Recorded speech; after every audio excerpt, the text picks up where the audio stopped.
Good evening my dear students. तो आज हम इस लेक्चर में इलेक्ट्रिक चार्ज एंड फील्ड करने वाले हैं, जो हमारा लेक्चर सेकंड होने वाला है। पर इसमें जो कल क्वेश्चन पढ़े थे उससे थोड़ा सा आगे पढ़ने वाले हैं। यदि आप सभी उन कल के क्वेश्चनों का रिवीजन करके आए हो तो बहुत अच्छी बात है। अगर नहीं करके आए तो इस वीडियो के खत्म होने के बाद आप उनसे रिवीजन जरूर कर लें, क्योंकि जब तक आपका वो अच्छा नहीं होगा तब तक ये वीडियो आपको थोड़ा सा हिचकिच में रहेगी और आपको अच्छे से समझ में नहीं आएगी। तो आपको अच्छे से समझने के लिए आपको उस वीडियो को अच्छे से देख लेना चाहिए, ठीक है। और साथ ही साथ अगर आपने मेरे बेसिक मैथमेटिक्स टूल्स करके जो वीडियो डली हैं वो नहीं देखा है तो प्लीज़ आप जाके उन्हें देख लीजिए, क्योंकि वो चीज़ें फिजिक्स की जान होती है। तो यदि आपको उन चीज़ों पर कमांड कर लिया आपने तो फिजिक्स में पूरी फिजिक्स पर आपने कमांड कर लिया। आपके 50 से 62% नंबर आपको वहीं से मिलने वाले उन 5-6 वीडियो से, ठीक है। तो आपको जो बेसिक मैथमेटिक्स टूल्स करके कुछ वीडियो डली हैं तो उन वीडियो को आप जरूर जाके देख लें। तो आज इसमें जो पढ़ने वाले हैं वो हमारा इलेक्ट्रिक चार्ज एंड फील्ड यानी कि विद्युत आवेश तथा क्षेत्र। तो इसके हमने कुछ क्वेश्चन किए थे। फर्स्ट जो क्वेश्चन किया था वो था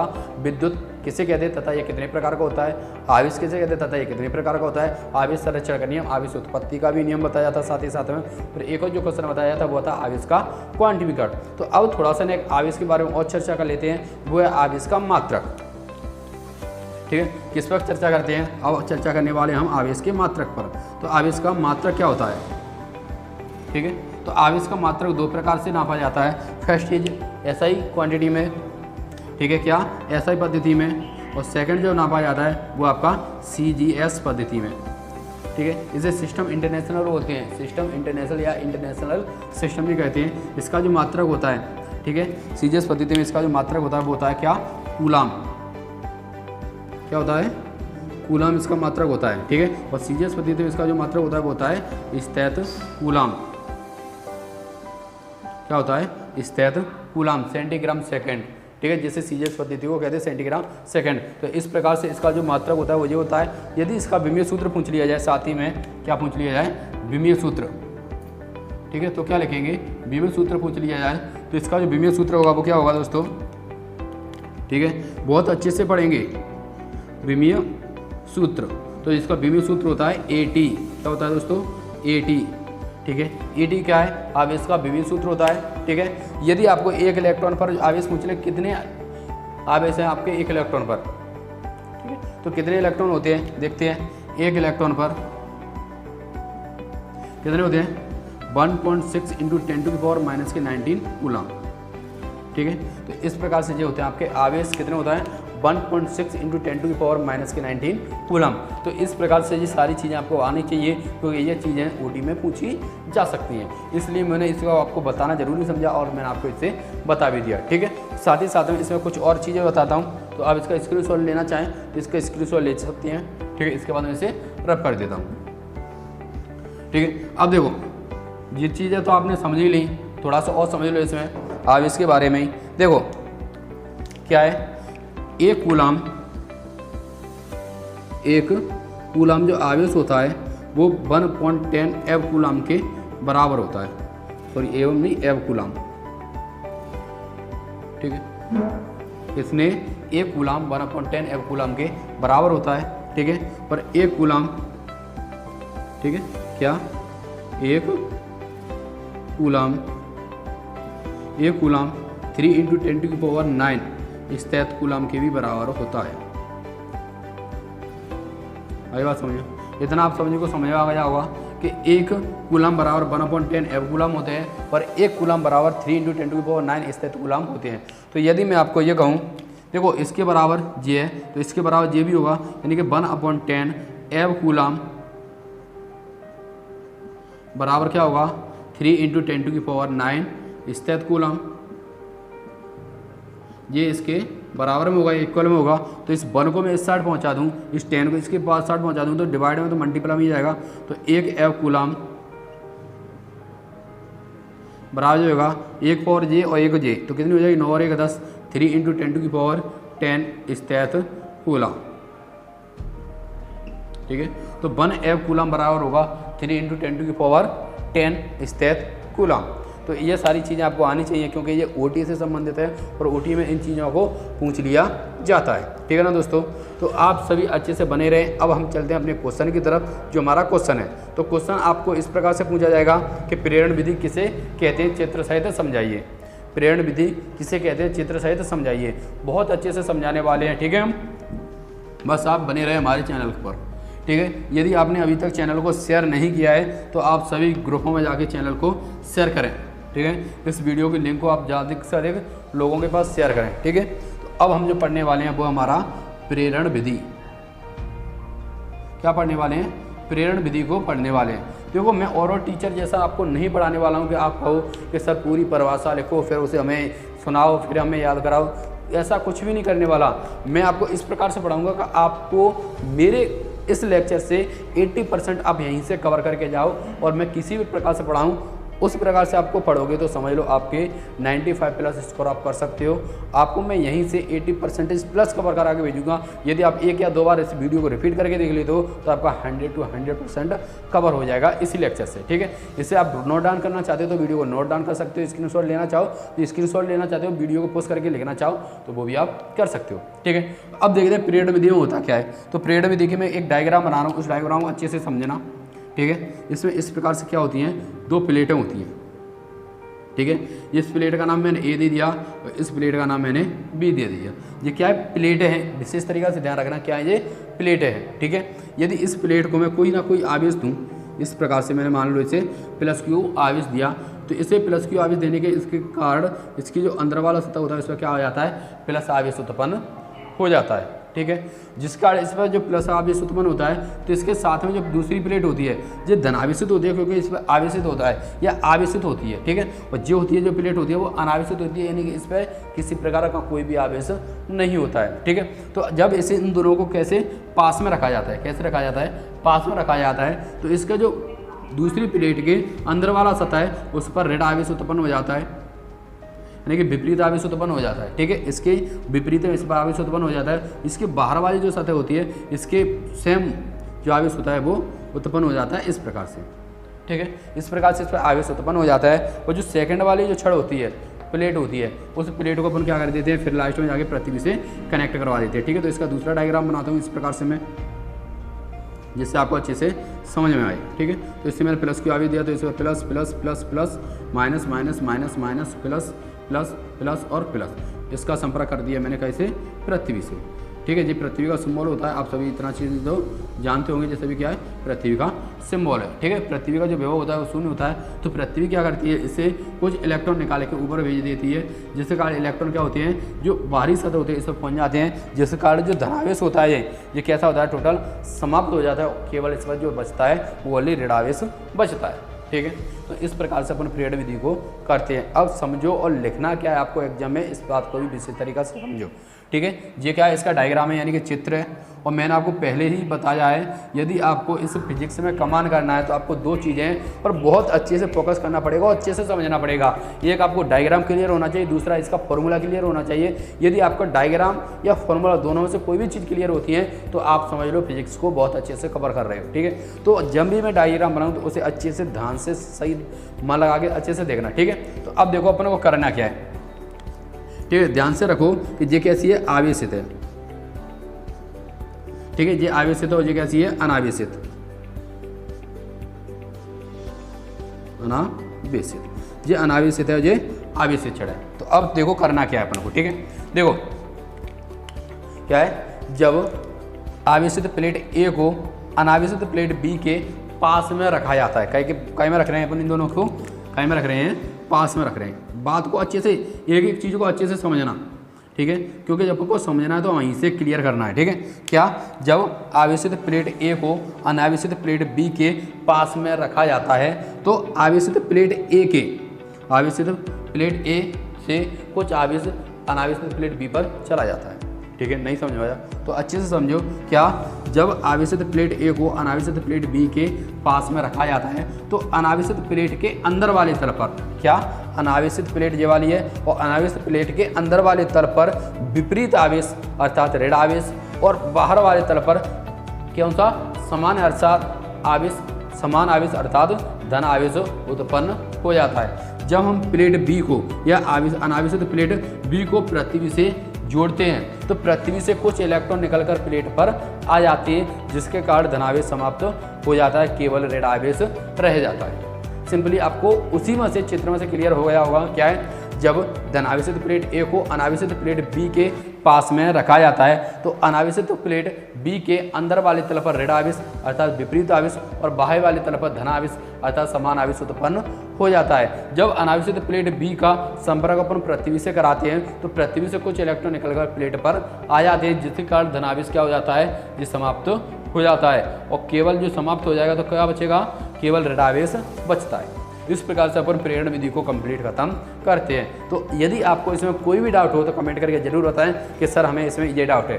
ठीक है, अच्छे से समझो, क्लियर कर लो। ठीक है, क्या है, जब धनावेशित प्लेट ए को अनावेशित प्लेट बी के पास में रखा जाता है तो अनावेशित प्लेट बी के अंदर वाली तल पर ऋण आवेश और बाहर वाली तल पर धनावेश उत्पन्न हो जाता है। जब प्लेट बी का या अनावेशित प्लेट बी का संपर्क पृथ्वी से कराते हैं तो पृथ्वी से कुछ इलेक्ट्रॉन निकलकर प्लेट बी पर आ जाते हैं, जिसके कारण धनावेश समाप्त हो जाता है, केवल ऋणावेश रह जाता है। ठीक है, आई बात समझ में इतना। अब चलते हैं इसकी दूसरी विधि पर, जिसे कहते हैं अपन चालन विधि। ठीक है, तो ये प्रेरण विधि आप सभी को अच्छे से समझ में आ गई होगी। ठीक है, अब सीखने वाले हैं वो विधि हमारी कौन सी, प्रेरण विधि हो गई, अब होगी चालन विधि। ठीक है, आप सभी को नोट्स आपको चावा मिल जाएगा। ठीक है, डिस्क्रिप्शन में उसकी लिंक दी होगी, जिससे से आप उसका नोट्स डाउनलोड कर सकते हो। उस पर एक लॉक लगा होगा, उसका लॉक मैं आपको वीडियो के लास्ट में बता दूंगा कि आपको क्या डालना है। ठीक है, तो ये हमारी चालन विधि। अब चालन विधि में क्या करेंगे, अच्छे से समझना। प्रेरण विधि चालन विधि थोड़ी सी अपोजिट होती है, एक दूसरे के बाएं खादा वैसे सेम होती है। ठीक है, तो अब देखो इसमें क्या होता है, एक छड़ लेते हैं, मान लो ये क्या है, एक छड़ ले ली मैंने। ठीक है, चलो छड़ अच्छी से बना देता हूँ। ठीक है, अच्छे से समझना है तो अच्छे से ही बनाते हैं, कोई दिक्कत नहीं है। ठीक है, तो इस प्रकार से मान लो क्या है, एक छड़ है। ठीक है, जब मैंने एक छड़ बना दी और साथ में इसमें बना दिया एक गोला, ये क्या है, ये गोला बना दिया इस प्रकार से। ठीक है, अब इस गोले छड़ पर क्या होता है, कुछ ना कुछ आवेश होता है। इस छड़ का नाम मैंने ए दे दिया, इस गोले का नाम मैंने बी दे दिया।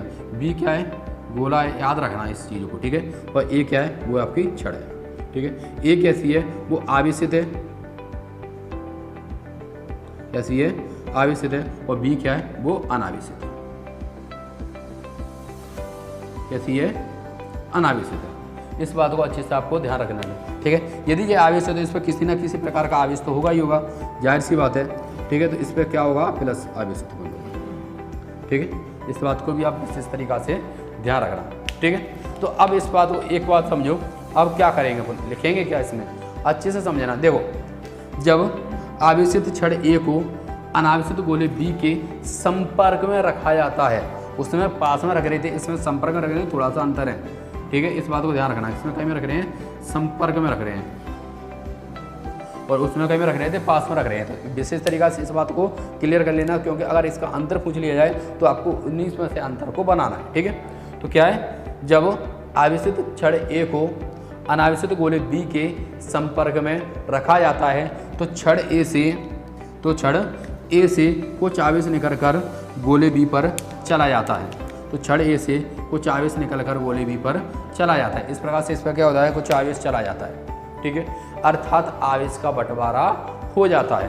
देखो, इससे कुछ आवेश इस पर पहुँच गया, तो कहने का मतलब यह है कि आवेश का उसमें से क्या हो गया, बंटवारा हो गया, यानी आवेश को टुकड़ों में डिवाइड कर दिया। ठीक है, क्या करना था, जब आवेशित छड़ ए को अनावेशित गोले बी के संपर्क में रखा जाता है तो छड़ ए से कुछ आवेश निकलकर गोले बी पर चला जाता है, अर्थात आवेश का बंटवारा हो जाता है। जब इन दोनों को संपर्क से दूर करते हैं या पास से दूर हटाते हैं, या जब छड़ ए को गोले बी के संपर्क से दूर करते हैं तो गोले बी पर उपस्थित आवेश बना रहता है, यानी इस पर से आवेश समाप्त नहीं होता। इस प्रकार से कहते हैं इस पर जो आवेश होता है वो बना रहता है। आई बात समझे। तो इस प्रकार से अपन चालन विधि को भी समाप्त करते हो, आपको समझ में आ जाएगा होगा। नहीं आया तो एक बात अच्छे से और समझ लो, क्या है, जब आवेशित छड़ ए को अनावेशित गोले बी के संपर्क में रखा जाता है तो छड़ ए से कुछ आवेश निकलकर गोले बी पर चला जाता है। जब इन दोनों को संपर्क से हटाते हैं, या कह सकते हैं अर्थात आवेश का बंटवारा हो जाता है। जब छड़ ए को संपर्क से दूर हटाते हैं तो गोले बी पर उपस्थित आवेश बना रहता है।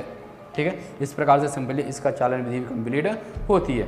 तो इस प्रकार से यदि आपको इसके अंतर पूछ लिया जाए तो आपको क्या लिखना है, सिंपली चालन विधि में पास में रख रहे थे, सॉरी प्रेरण विधि में पास में रख रहे थे, चालन विधि में संपर्क में रख रहे हैं। ठीक है। उसमें क्या कर रहे थे, उसके अंदर वाली तरफ पर ऋण आवेश और बाह्य वाली तरफ पर विपरीत आवेश यानी समान आवेश अर्थात पॉजिटिव चार्ज उत्पन्न हो रहा था, इसमें समान आवेश उत्पन्न हो रहा है। ठीक है, तो सिंपली इस प्रकार से आपको क्या है 3-4 अंतर थे और वो भी आपको बना लेने हैं। आई बात समझो। तो इतना आप सभी को विशेष तरीक़ा से ध्यान रखना है, सभी को विशेष तरीक़ा से ध्यान रखना है। ठीक है, उसे पास में रख रहे थे, इसे समझ रहे थे, इस प्रकार से कुछ अंतर हैं, उन अंतरों को आप अच्छे से याद कर लेना। सिंपली इसी से आपके अंतर भी क्लियर हो गए होंगे। ठीक है, हाँ, इसके बाद जो करने वाले हैं वो हमारा स्वर्ण पत्र। क्या है? स्वर्ण पत्र। अगला क्वेश्चन है स्वर्ण पत्र का उपयोग किस लिए करते हैं। ठीक है, तथा इसका सिद्धांत भी समझाइए चित्र सहित। देखो अच्छे से समझो, बहुत अच्छे से समझाने वाले हैं, बट आप वीडियो को शेयर नहीं करते तो हमें बहुत बेकार लगता है, और जब कमेंट नहीं करते तब तो और भी ज़्यादा बेकार लगता है। तो आप वीडियो को शेयर एंड कमेंट साथ ही साथ करते रहें। ठीक है, 3rd नंबर पर सीखने वाले हैं जो है हमारा स्वर्ण पत्र, जिसे कहते हैं अपन क्या, सोने का पत्र। ठीक है, स्वर्ण पत्र का उपयोग किस लिए करते हैं। ठीक है, तो एक विशेष तरीक़ा से इस चीज़ का ध्यान रखना कि स्वर्ण पत्र का जो उपयोग किया जाता है वो किसके लिए किया जाता है। स्वर्ण पत्र का उपयोग किया जाता है आवेश का पता लगाने के लिए। ठीक है, कई के लिए किया जाता है इसका प्रयोग, इसका उपयोग किया जाता है आवेश का पता लगाने के लिए। ठीक है, आवेश का पता या आवेश की प्रकृति का पता लगाने के लिए।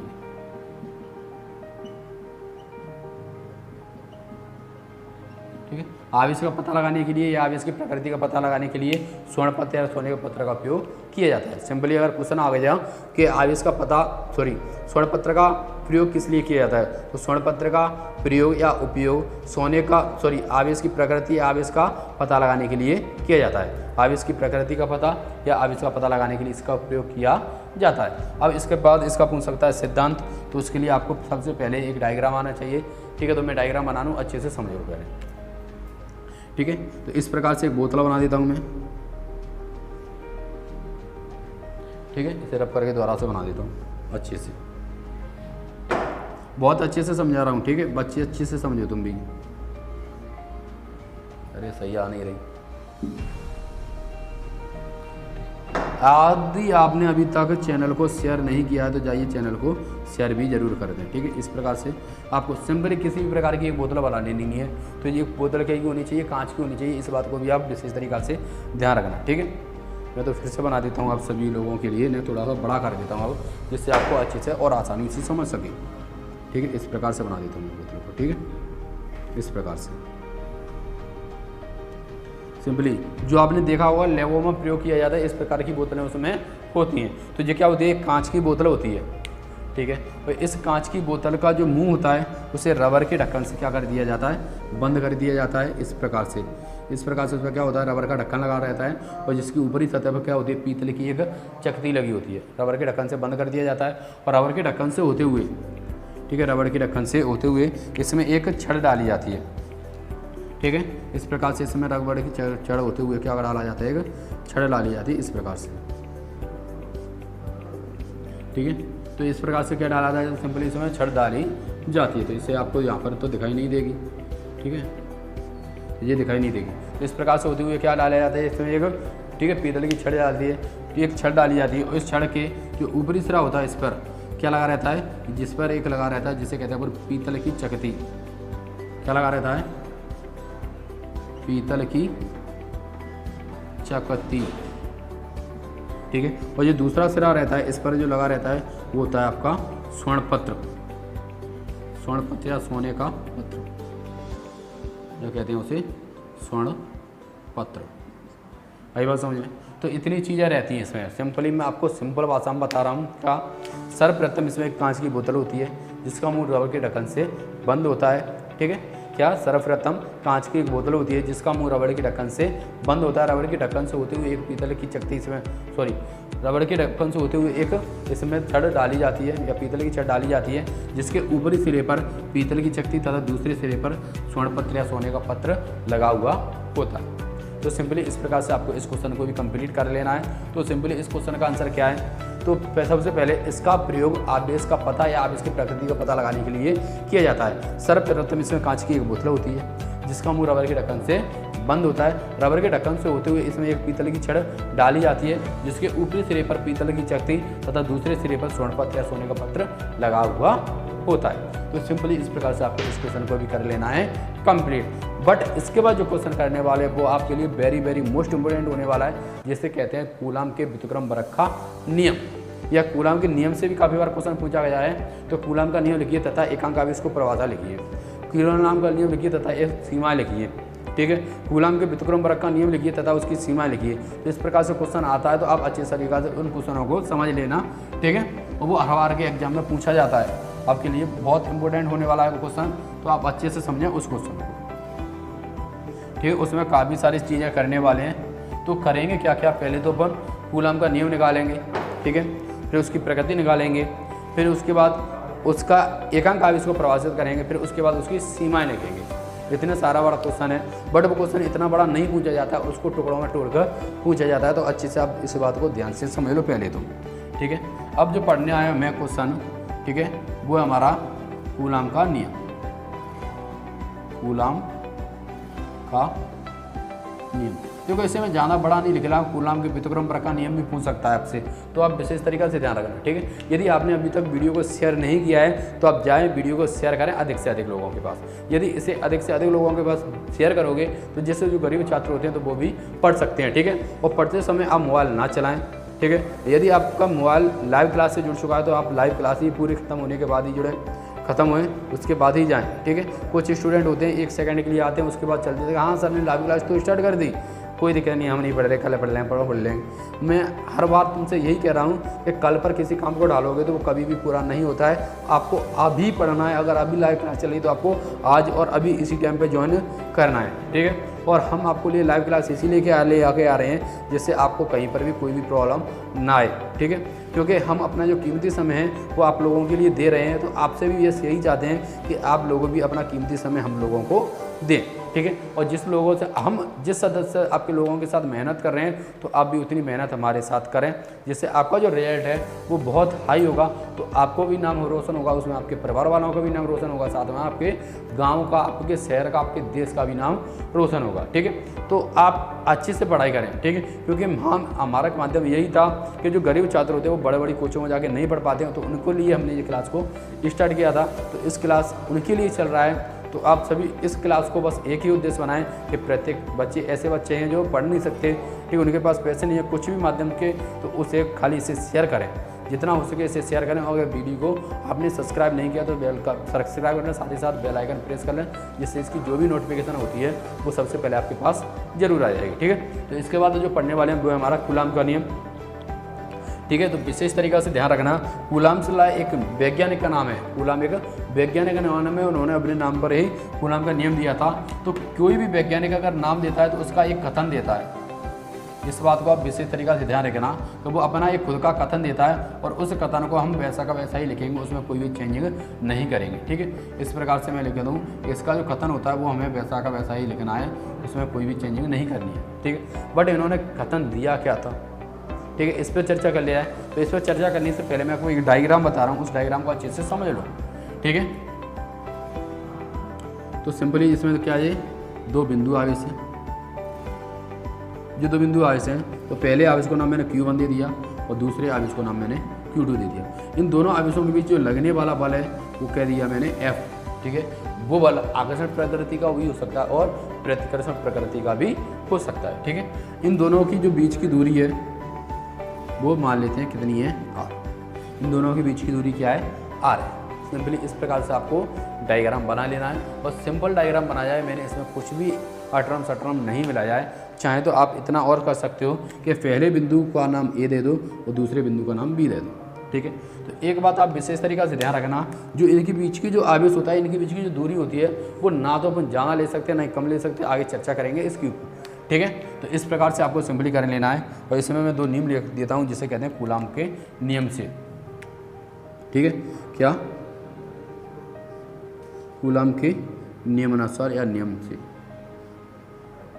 ठीक है, कूलाम के नियम से होता है F समानुपाती Q1 × Q2, equation number first, और सेकंड होता है F समानुपाती 1/r² और इक्वेशन नंबर सेकंड। देखो आप सोच रहे होंगे कि सर ने इसका कथन क्यों नहीं बताया।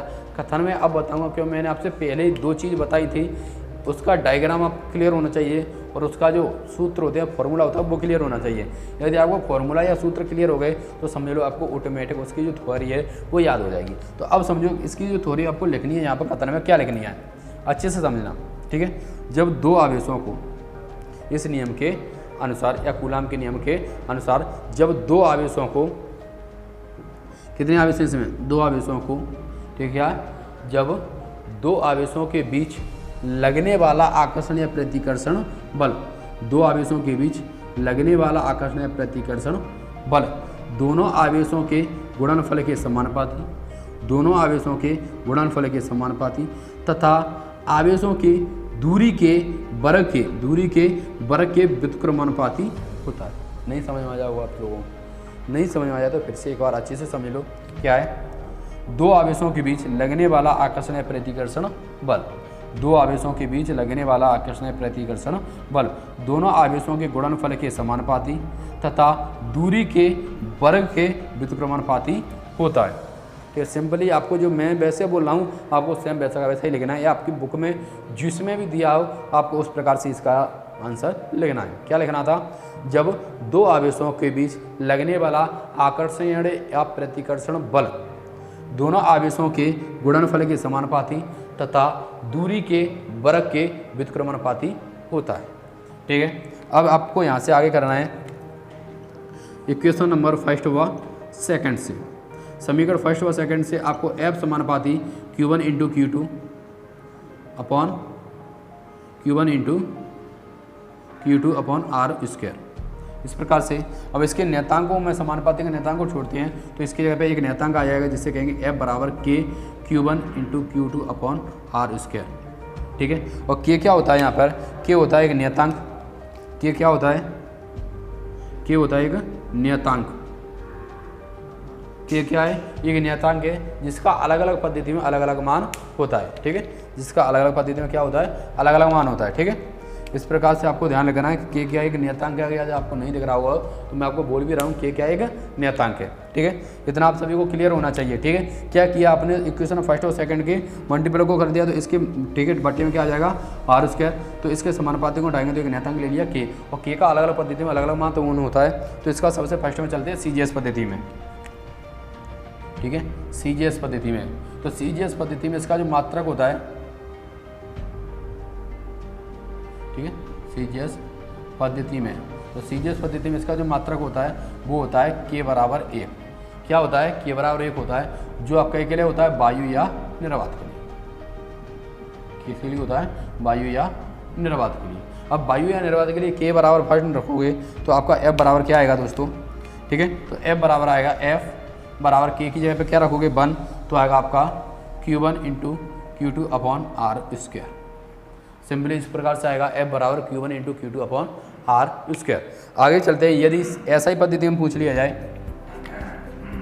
ठीक है, ऐसा यूनिट में पूछेगा तो ऐसा ही पद्धति में इसका जो मान होता है वो K बराबर होता है क्या, 1.4 पाई एप्सिलॉन 0, ठीक है। जो होता है आपका इस मान को सॉल्व करने के लिए, और जो न्यूमेरिकल सॉल्व करने के लिए इसका जो मान होता है वो होता है आपका 9 इंटू 10⁹ न्यूटन, ठीक है। तो इस प्रकार से इसके 2 मान होते हैं, ये भी कई के लिए होते हैं, वायु या निर्वात के लिए होते हैं। इस चीज़ को भी आप ध्यान रखना, कई के लिए होते हैं, वायु या निर्वात के लिए, ठीक है। तो ऐसा ही पद्धति में K का मान क्या होता है, 1/4 पाई एप्सिलॉन 0, या गणितीय रूप को सिद्ध करने के लिए, न्यूमेरिकल सॉल्व करने के लिए इसका जो मान रखा जाता है वो रखा जाता है 9 इंटू 10⁹ न्यूटन, ठीक है। आगे सॉल्व करते हैं, ठीक है। तो इसे आप नाम दे सकते हैं इक्वेशन नंबर 3, ठीक है। तो इक्वेशन नंबर 3 से, ठीक है, मान रखोगे K का यहाँ पर, तो F बराबर क्या आएगा, यदि K का मान रखता हूँ मैं क्या, 1/4 पाई एप्सिलॉन 0, क्या रखना है आपको, 1/4 pi epsilon 0 Q1 into Q2 upon R square, ठीक है। इसका जो मात्रक होगा क्या होगा, न्यूटन होगा, ठीक है। इसका जो मात्रक होगा वो इस तहत कूलाम होगा, सॉरी, ठीक है। इसका मात्रक क्या होगा, न्यूटन होगा, ठीक है। अब इसका मात्रक कूलाम होता है, बट क्या ये बल है तो बल का मात्रक कूलाम नहीं होगा, बल का मात्रक होता है न्यूटन या डाउन, ठीक है, टाइम, ठीक है। तो इस प्रकार से सिंपली आपको लिखना था। यदि इसका मान आप ये वाला रखते हो यहाँ पर तो क्या आएगा आपका F बराबर आएगा 9 × 10⁹ ठीक है, Q1 × Q2 अपॉन R²। तो ये इसका दूसरा मान आएगा। F बराबर क्या आएगा 9 × 10⁹ Q1 × Q2 अपॉन R²। अच्छे से समझ लो इस बात को, ठीक है। यदि अब क्या करना है अपन को, ये इसका फाइनल इक्वेशन होता है। फाइनल इक्वेशन के बाद यदि इसको एकांक आवेश के लिए परिभाषित कर लें कि एकांक आवेश को परिभाषित कीजिए, तो आपको क्या करना है, ठीक है, एकांक आवेश के लिए, ठीक है। तो आप विशेष तरीका से रखना, एकांक आवेश का मतलब होता है इसका जो आवेश हो वो एकांक हो, यानी कि एक समान हो, ठीक है। तो जो आवेश हैं Q1 बराबर होगा Q2 बराबर होगा Q, ये आवेश कैसे हो जाएंगे, एकांक हो जाएंगे, यानी कि एक समान हो जाएंगे, ठीक है। तो इनके बीच की जो दूरी है वो 1 मीटर हो जाएगी। इनके बीच की जो दूरी है वो कितनी हो जाएगी, 1 मीटर हो जाएगी। और इस पर जो बल लग रहा था वो 9 × 10⁹ न्यूटन बल से क्या करेगा, प्रतिकर्षित करेगा अपनी साइड को, ठीक है। तो इस प्रकार से जिसमें आपको विशेष तरीका से ध्यान रख लेना है क्या, यदि एकांक आवेश को परिभाषित करना है तो तीनों आवेश को समान होना चाहिए, साथ ही इनके बीच की जो दूरी होनी चाहिए वो 1 मीटर होनी चाहिए।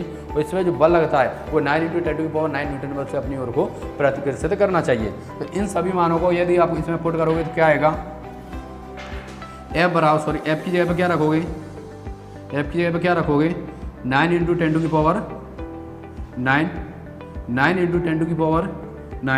Q1 × Q2 सभी कैसे समान हैं, तो Q × Q कर देता हूँ सिंपली, और R² यानी कि 1 का वर्ग। तो सिंपली इससे ये कट जाएगा और Q का Q से करोगे क्या हो जाएगा, Q² अपॉन आएगा 1 बराबर। तो Q को वर्ग को पहुँचाऊँगा तो माइनस प्लस के क्या आ जाएगा, 1 आ जाएगा। तो Q बराबर आ जाएगा -+1, और जिसको कहते हैं अपन एकांक आवेश, ठीक है। तो इसका जो मात्रक होगा वो कूलम होगा, यानी कि C। आई बात समझे। तो यदि आपको एकांक कूलम की परिभाषा पूछ ली जाए कि एकांक आवेश को परिभाषित कीजिए, तो परिभाषा क्या लिखोगे इसकी, तो आप अच्छे से समझना, ठीक है। क्या, जब समान आवेशों को, ये आवेश कैसे समान है, जब समान आवेशों को एक दूसरे से 1 मीटर की दूरी पर, जब समान आवेशों को एक दूसरे से 1 मीटर की दूरी पर वायु या निर्वात में रख दिया जाए, तब उनके ऊपर लगने वाला बल 9 × 10⁹ न्यूटन बल से प्रतिकर्षित करता है। तब ऐसे प्रत्येक आवेश को एकांक आवेश कहते हैं। आई बात समझ नहीं आई तो एक बार फिर से सुन लो, अच्छे से सुन लो, ठीक है। क्या है, जब समान आवेशों को एक दूसरे से 1 मीटर की दूरी पर वायु या निर्वात में रख दिया जाता है, तब इनके ऊपर लगने वाला बल 9 × 10⁹ न्यूटन बल से प्रतिकर्षित करता है। तब ऐसे अनेक बिंदुओं को या ऐसे आवेशों को एकांक आवेश कहते हैं, ठीक है। इसके बाद जो इसमें पूछी जाती हैं वो है इसकी सीमा, ठीक है। सीमा पूछी जाएंगी तो इसकी सीमा में आप फर्स्ट लिखोगे क्या, फर्स्ट कि आवेश कैसे होने चाहिए, बिंदु आवेश होने चाहिए, ठीक है। आवेश बिंदु आवेश होने चाहिए, इस बात को आप विशेष तरीका से रखना। फर्स्ट क्या है, आवेश बिंदु आवेश होनी चाहिए, मैंने पहले ही बताया था, ठीक है। दूसरा स्तर आवेश होने चाहिए, ठीक है। और तीसरा इनके बीच की दूरी ना तो बहुत ज़्यादा अधिक होनी चाहिए, बहुत ज़्यादा कम होनी चाहिए। कितनी होनी चाहिए, लगभग में 10⁻⁻15 मीटर, ठीक है। तो सिंपली इस प्रकार से इसकी सीमाएं होती हैं। तो ये कूलम का नियम भी हमारा इसी में यहाँ पर समाप्त होता है, ठीक है। तो इतना आप सभी को अच्छे से समझ में आ जाएगा, नहीं तो इसका एक बार रिवीजन कर लेते हैं कि कूलम के नियम का कथन क्या लिखना था, ठीक है। जब दो आवेशों को एक दूसरे से, ठीक है, क्या, जब दो आवेशों के बीच लगने वाला आकर्षण या प्रतिकर्षण बल, क्या, जब दो आवेशों के बीच लगने वाला आकर्षण या प्रतिकर्षण बल दोनों आवेशों के गुणनफल के समानुपाती तथा दूरी के वर्ग के व्युत्क्रमानुपाती होता है। इक्वेशन फर्स्ट व सेकंड से, ठीक है। इसके बाद आपको क्या लिखना है, कूलम के नियम से, ठीक है। कूलम का नियम क्या कह रहा था, दोनों आवेशों के गुणनफल के समानुपाती तथा दूरी के वर्ग के व्युत्क्रमानुपाती होता है। तो सिंपली इन दोनों को ऐड करेंगे, इसका इससे मल्टीप्लाई करोगे तो Q1 × Q2 अपॉन R² आएगा। समानुपाती का नियतांक हटाओगे तो एक नियतांक आ जाएगा K क्या एक नियतांक है, ठीक है। तो Q1 Q2 बराबर आ जाएगा R²। आगे SI पद्धति में, CGS पद्धति में K का मान होता है वो 1 होता है, कब, वायु या निर्वात में। तो K बराबर यदि आप यहाँ पर 1 रखते हो तो आएगा Q1 × Q2 अपॉन R²। यदि SI पद्धति में चलते हैं तो SI पद्धति में K का जो मान होता है वो होता है 1/4πε0, ठीक है, या होता है 9 × 10⁹ न्यूटन, जो आपका न्यूमेरिकल सॉल्व करने के लिए किया जाता है, ठीक है। ये आपका गणितीय विवेचना को सिद्ध करने के लिए इसका प्रयोग किया जाता है, ठीक है। तो F का F है, K का मान आपको क्या रखना था, 1/4πε0 Q1 × Q2 अपॉन r², और न्यूटन इसका क्या होता है, मात्रक होता है। यदि आप इस मान को रखोगे के यहाँ पे, तो सिंपली ये आपका यहाँ की जगह पे ये रख जाएगा। ठीक है, तो इस प्रकार से आपका जो क्वेश्चन है कूलम्ब का नियम वो सिद्ध हो जाता है। इसके बाद इस चीज़ में साथ में पूछ लिया जाता है कि एकांक आवेश को प्रवासित कीजिए। ठीक है, तो एकांक आवेश को आप प्रवासित किस प्रकार से करोगे, यदि इसमें जो आवेश कैसे एकांक हो जाए, एकांक का मतलब होता है समान हो जाए। ठीक है, और इनके बीच की जो दूरी है, दोनों बलों की जो बीच की दूरी है वो कितनी हो जाए, 1 मीटर हो जाए, तथा इनके बीच में जो बल लग रहा है वो बल कैसा हो जाए, 9 × 10⁹ न्यूटन बल से प्रतिकर्षित करें। तो ऐसे प्रत्येक आवेश को अपन एकांक आवेश कहते हैं। तो इस प्रकार से अपन ने करा था। तो इस बराबर मैंने मान लिया कि आवेश कहते हैं तीनों बराबर, तो Q × Q बराबर R बराबर 1² और F बराबर जो था बना 9 × 10⁹ 9 × 10⁹। तो सिंपली इससे कट हो गया एक बार, और Q का Q² बराबर चढ़ाओगे तो अंडूट लग जाएगा, अंडूट हटाओगे तो प्लस माइनस क्या आएगा 1। तो सिंपली इसकी परिभाषा लिख देना है आपको क्या, जब समान आवेशों को एक दूसरे से 1 मीटर की दूरी पर वायु निर्वात में रख दिया जाए तब इनके ऊपर लगने वाला बल 9 × 10⁹ न्यूटन बल से प्रतिकर्षित करता है। तो ऐसे प्रत्येक आवेश को एकांक आवेश कहते हैं। ठीक है, इसके बाद आपको उसमें सीमा लिखनी थी। तो सीमा पहले थी कि प्रत्येक आवेश बिंदु आवेश होनी चाहिए। सेकंड थी प्रत्येक आवेश को इस तरह आवेश होना चाहिए। थर्ड थी जिनके बीच की दूरी ना तो ज़्यादा अधिक होनी चाहिए ना ज़्यादा कम होनी चाहिए। ठीक है, ये बात समझ में। तो इस प्रकार से इस लेक्चर को हम यहीं पर समाप्त करते हैं, और कल जो पढ़ने वाले हैं वो आपका गुरुत्वाकर्षण बल तथा स्तर विद्युत बल में समानताएं तथा असमानताएं। ठीक है, विद्युत क्षेत्र की तीव्रता। ठीक है, द्विध्रुव आघूर्ण। ठीक है, साथ ही साथ कोशिश करेंगे द्विध्रुव आघूर्ण तो एक बिंदु आवेश के लिए विद्युत क्षेत्र की तीव्रता का नियमन करेंगे। ठीक है, इसके बाद जो नेक्स्ट लेक्चर में वो अच्छी स्थिति बढ़ेंगे। मैं आपको इसलिए बता रहा हूँ जिससे यदि आपने इन चीज़ों को पढ़ा है तो आप इनका एक बार रिवीजन जरूर करके आएँ। ठीक है, यदि नहीं पढ़ाए तो हम पढ़ा रहे हैं, आप इन्हें नोट डाउन करते रहें। इसी प्रकार से आपको नोट डाउन करना है। सिंपली इनकी जो परिभाषा मैंने बोला था वो आपको सिंपली लिख देना है, यहाँ पर इसका कथन लिख देना है, और सिंपल ऐसा लिखना है, इनकी जो सीमा है आपको पूरी लिख देना है। तो इसमें आपको पूरे में से पूरे 5 नंबर मिल जाएंगे एग्जाम में। आई बात समझे। ठीक है, आपसे मैं फिर भी कह रहा हूँ, यदि आप वीडियो पर नए आए हो, अभी तक वीडियो को टिके हो, अपने वीडियो लास्ट तक देखा है, ठीक है, तो आप वीडियो पर नए भी होंगे, कुछ पुराने भी होंगे। जो पुराने हैं उन्होंने चैनल को सब्सक्राइब किया हुआ है, अगर नहीं किया हुआ है तो जाइए सभी चैनलों को सब्सक्राइब जरूर कर लें, और साथ ही साथ बेल आइकन प्रेस कर लें, जिससे जो भी नोटिफिकेशन होती है हमारी सबसे पहले आपके पास पहुंच जाए। ठीक है, अब इसका जो नोट्स है, अब उसकी बात चर्चा कर लेते हैं कि इसका नोट्स आपको कहाँ पर कैसे मिलेगा। ठीक है, तो इसके नोट्स की PDF मैं आपको डिस्क्रिप्शन लिंक में डाल दूंगा, तो वहाँ से इसकी लिंक से आप उसका नोट्स को डाउनलोड कर लेना। ठीक है, सिंपली इसका जो पासवर्ड है वो आपको मेरी स्क्रीन पर शो हो रहा होगा, और उस स्क्रीन के शो से आपको वहाँ से उसका पासवर्ड डाल लेना है, और यदि उसका पासवर्ड आप डाल दोगे तो इसका क्या PDF कॉपी खुल जाएगी और आप अपनी तैयारी को अच्छे से कर सकते हो। ठीक है, इतनी बात आप सभी को अच्छे से समझ में आ गई होगी। ठीक है, यदि इतना आप सभी को अच्छे से समझ में आ गया तो अब हम नेक्स्ट लेक्चर में मिलेंगे। ठीक है, तो आप सभी इन लेक्चरों को अच्छे से रिवाइज करके आएँ। यदि आपने बेसिक मैथमेटिक टूल्स नहीं सीखा है तो प्लीज़ जाइए बेसिक मैथमेटिक टूल्स जरूर पूछ लें, तो ये सारी चीज़ें आपकी बेसिक मैथमेटिक टूल्स की ही हैं। ठीक है, तो अवकलन समाकलन सारी चीज़ें मैंने आपको डिटेल्स से बताई हैं। ठीक है, तो आप सभी जाइए उन वीडियो को भी जरूर देख लें। ठीक है, तो अब मिलेंगे नेक्स्ट लेक्चर में, तब तक के लिए जय हिंद जय भारत।